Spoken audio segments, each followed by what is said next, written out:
नमस्कार मैत्रिणींनो, खमंगमध्ये आपले स्वागत आहे.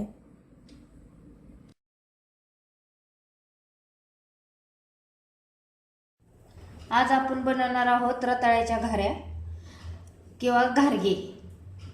तर त्यासाठी मी ही 400 ग्रॅम रताळे घेतलेले आहेत, उकडून घेतलेले आहेत. आता आपण मॅश करणार आहोत. हे कणिक आहे, साधारण 3 बाउल कणिक आहे. 1 बाउल पिठी साखर आहे. तळण्यासाठी तेल घेतलेलं आहे. ही बडीशेप, सुंठ आणि वेलची याची पावडर करून घेतलेली आहे मी मिक्सरवर. आणि चवीनुसार चिमूटभर मीठ घेणार आहोत. त्यासाठी प्रथम एका भांड्यात आपण हे रताळी मॅश करून घेऊ. जास्त गाळ पण शिजवायचे नाहीत, म्हणजे मऊ जास्त. त्यामध्ये ही वेलची पावडर, सुंठ, बडीशेप पावडर टाकून देऊ.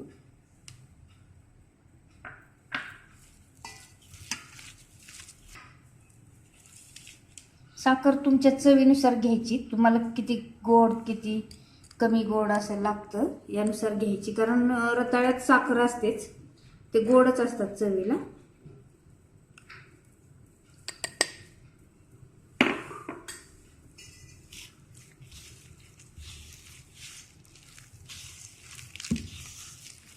त्याला पाणी सुटतं साखर टाकल्यानंतर.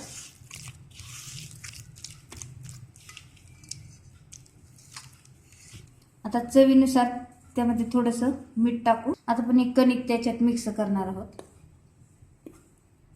गव्हाच्या पिठाची कणिक आहे.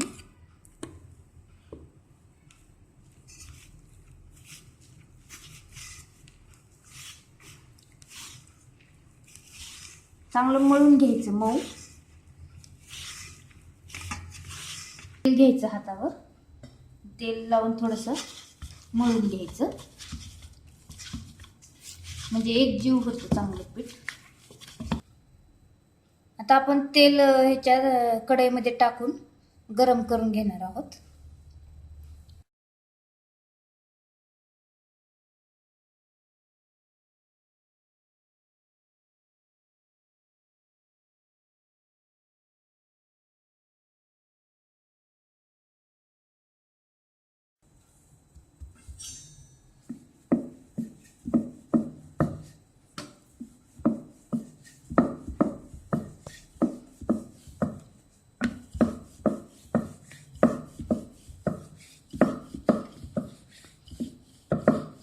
आता आपली पोळी लाटून झालेली आहे. आपण वाटेने पुऱ्या पाडून घेणार आहोत त्याच्या.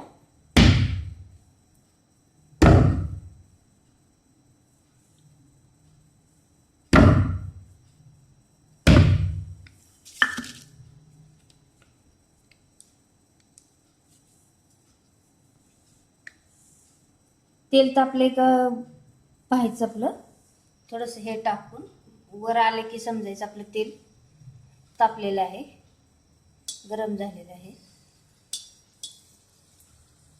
आणि मग आपल्या ह्या घाऱ्या त्यामध्ये सोडायच्या.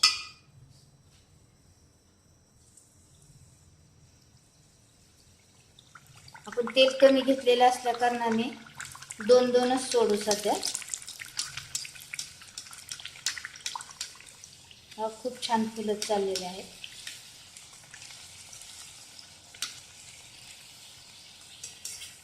साखरेच्या ऐवजी तुम्ही गूळ सुद्धा वापरू शकता.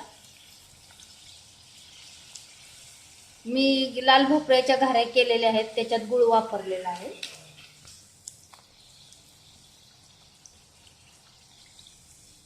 अशा लालसर भाजून घ्यायच्या, म्हणजे अशा कच्च्या वाटत नाही.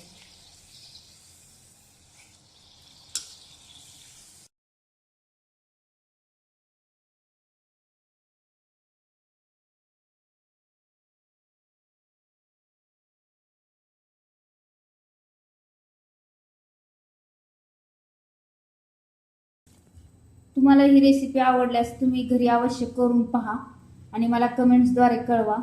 लाईक करा, शेअर करा आणि सबस्क्राईब करा. धन्यवाद.